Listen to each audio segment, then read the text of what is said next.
Hi, I'm Kendall.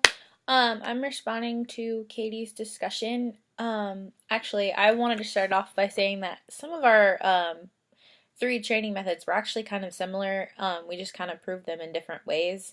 But I thought your take on having a base knowledge and understanding with communication is a great point.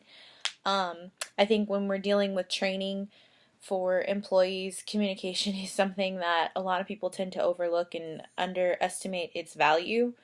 Um, because the thing is when you are communicating things, there are 1,000 ways to communicate things, and if you're saying one thing but your audience is taking it another way, then there's that disconnect and you won't get your actual knowledge across. Another thing that I really liked about your discussion was when you talked about role playing and your third point, and you mentioned body language being a huge part of what you're actually communicating. Like I don't remember the exact statistic, but I know you said it's like 7%, I think, is actually what is said, and the rest is all body language. That is a great metaphor or terminology, I guess would be the right word. Because that's the truth. I mean, if I'm saying something, like for instance, growing up as a kid, my mom used to always say, it's not what you're saying, it's how you're saying it. So you can be explaining something and you think you're dead on, but your coworker or employees are thinking you're screaming at them, but you're really just really enthusiastic and into what you're saying. So you need to understand how you're doing your body language. All of that is important when you're dealing with training methods. Um, One thing that I thought was really cool too was the lecture part.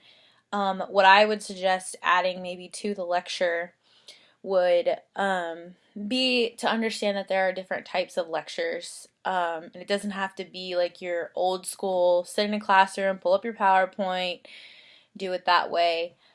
Um, I think there's other ways of doing it with interaction, and there's so many new styles of lecture with, getting a discussion going within the class, to talk about it so that way people feel involved in the process and understanding. I feel heard, and I now understand this a little bit better because I know for me particularly, when somebody tells me something, I almost always repeat it back to them in my own words to make sure that I'm understanding what I'm hearing and will do it in the correct way. So that's kind of my take on the discussion. I had very similar thoughts, and that is my response. Thank you.